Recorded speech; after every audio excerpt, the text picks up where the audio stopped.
Hey guys, welcome to Deej Thinks. Today I'm going to talk about iOS 5.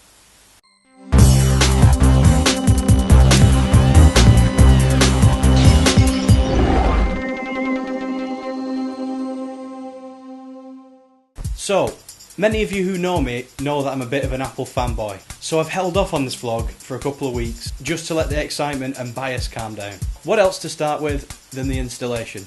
The download.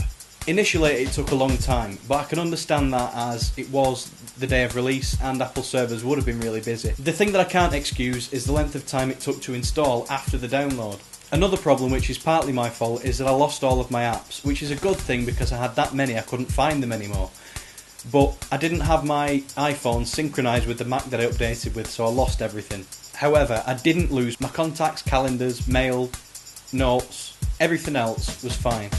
Partly because of Mobile Me, I think. So apart from that, the installation went without a hitch. So features, the first thing I'm going to talk about is Twitter integration. Now this is a great feature for anyone that uses Twitter. It enables you to tweet straight to your profile from anywhere within iOS. From in Safari you can tweet links, from Photos app you can tweet pictures, and so on. One question I've got to ask though, why not Facebook? There is space on the settings for Twitter for other accounts. Now why those other accounts couldn't be other social networking services like Facebook or Google+, I don't know. Maybe that's something they'll work on in the future. Okay, so next up, the Reminders application. Now this is an absolute glimpse of the future for me. Location-based reminders are an absolute godsend. So you're at work and you need to remember to pick up some milk on the way home. You can set a reminder that uses your GPS location to trigger the alert. So as soon as I leave work, my phone beeps, tells me to get some milk. A slight problem with this app is that it reminds me a little bit of Things. The interface is quite similar and it is just a to-do application, and the developers of Things surely aren't happy about this. But all in all, it's a brilliant application and it's a great addition to the iPhone. Notifications. Now this is a massive improvement. Everyone knows how invasive notifications used to be on iPhone. That huge box that used to appear every time you got a Twitter notification, Facebook post or a text message, for example. The improvement now is that the notifications just appear in a small box at the top of the screen where they just flip down. Really smooth effect and it looks really cool. And it's not invasive. They don't pause your games, they don't interrupt anything, they just slide down at the top, then disappear. If you miss a notification, you can slide down the notifications panel. Now this is another great feature. Within there you get all your calendar events and other things that need your attention. Also on the slider you've got weather and stocks. A nice little tweak that I noticed in iOS 5, I'm not sure if it was there before, is the text tones. You can now download custom text alerts from the iTunes store. Now I didn't notice this before and I think it is part of iOS 5, but it's a really cool feature that should have always been there and now it is, so thanks for that Apple. Next up, the camera. To access the camera you used to have to unlock your phone, you have to find the app and launch it.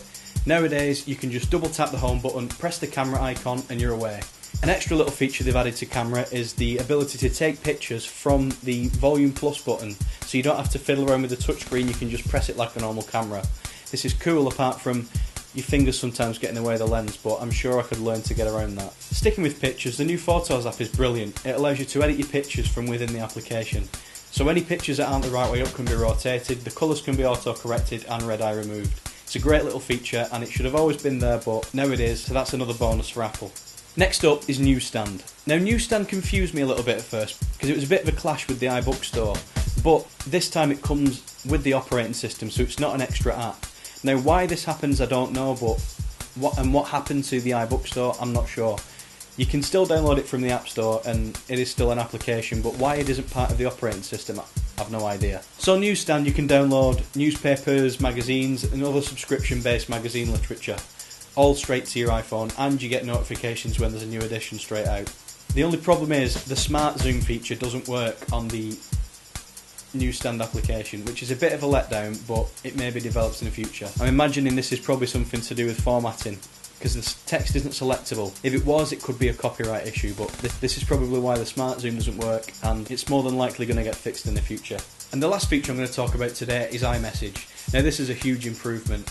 It's similar to services on other platforms such as BBM and the old school WhatsApp application, apart from it's completely integrated within iOS. Your iPhone automatically switches between iMessages and SMS depending on who you're contacting to save you money essentially. It saves you text messages on your tariff, and it sends everything over the data network, so you won't get charged for multimedia messaging. It's a great feature. Again, Apple have kind of borrowed the idea from WhatsApp, but there are a lot of people out there doing it, so I don't see why it should be a problem. So all in all, it's a really good upgrade. There are a lot of cool features that maybe should have been on the iPhone in the first place, but they weren't, and now they are. So a real thumbs up to Apple. I'm going to give this one 4 stars because there are some things that could have been a little bit better, like the install, but still a really good upgrade. So for now guys, that's it. If you want to read the text version of this review, head over onto the website deejthinks.com and you'll find it there. Also, don't forget to like, comment and subscribe to the channel. But for now guys, thanks for watching.